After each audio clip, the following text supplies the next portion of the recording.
अस्सलाम वालेकुम। उम्मीद है आप सब खैर खैरियत से होंगे। आज मैं बनाऊंगी नए तरीके से मजेदार भिंडी। ये बहुत ही मजे की बनती है। ये तरीका आप सबको जरूर पसंद आएगा इंशाल्लाह।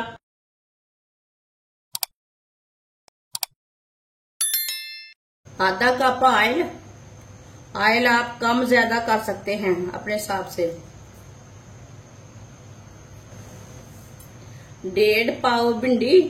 भिंडी को मैंने इतने इतने पीसों में कट किया है। आप देख सकते हैं बड़े पीस भी नहीं रखे, छोटे पीस भी नहीं रखे। कटी हुई भिंडी डाल लेंगे।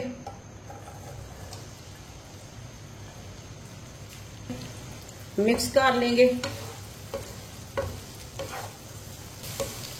भिंडी को 5-6 मिनट के लिए फ्राई कर लेंगे। इसे चम्मच चलाते हुए फ्राई करना है।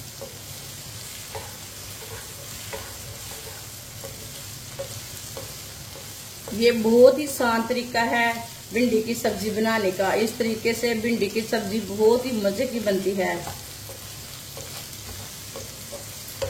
जो भिंडी नहीं खाते वो भी खाएंगे। ये इतनी मजे की भिंडी बनेगी। जिसने हमारे चैनल को सब्सक्राइब नहीं किया वो हमारे चैनल को लाजमी सब्सक्राइब कर ले। मैं बहुत सी कम चीजों से, कम मसालों से बहुत ही मजे की रेसिपी बनाती हूँ।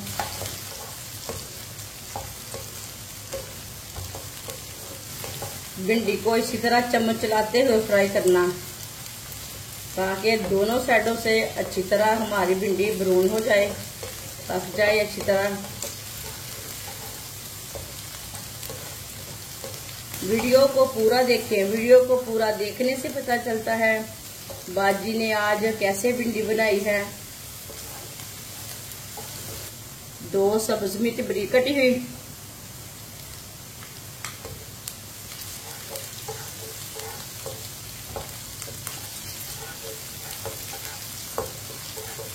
सब्ज मिर्च को भी साथ ही पका लेंगे।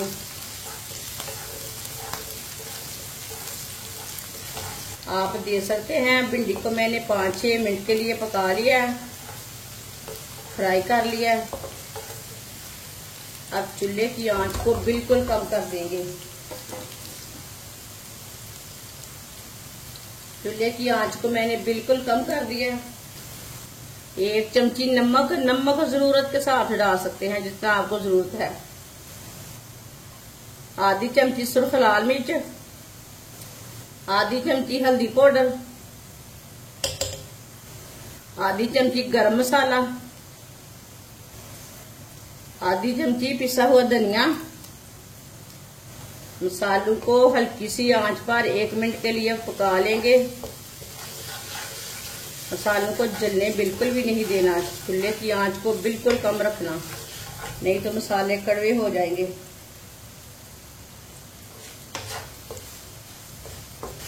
आप देख सकते हैं मसालों को 1 मिनट के लिए मैंने पका लिया है। इसी तरह चम्मच चलाते हुए पकाएं। चूल्हे की आंच को बिल्कुल कम रखें। आप देख सकते हैं। अब इसमें 3 अंडे डाल लेंगे।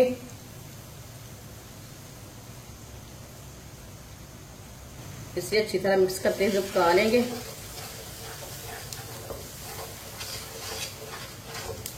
ताकि अंडे हमारे सब भिंडियों में लग जाएं। अंडे डाल के 2-3 मिनट के लिए पका लेना, ऐसे ही चम्मच चलाते हुए। अंडों को अच्छी तरह पकाना है।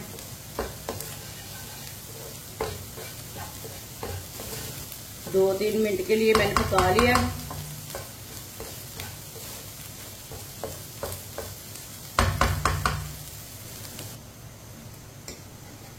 माशाल्लाह देखिए अंडा भिंडी कितने ही अच्छे बने हैं।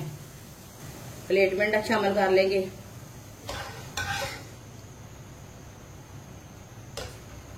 माशाल्लाह भिंडी का सालन हमारा तैयार हो चुका है। ये बहुत ही मजे का बना है। आप इसे रोटी के साथ खाएं, पराठे के साथ खाएं, नान के साथ खाएं। ये बहुत ही मजे का बना है। ये सब घर वालों को बहुत पसंद आएगा इंशाल्लाह। ये बहुत ही आसान तरीका है इसे बनाने का। हमारी वीडियो पसंद आए तो लाइक करें और हमारे चैनल को सब्सक्राइब करें। अच्छा खुदा हाफिज।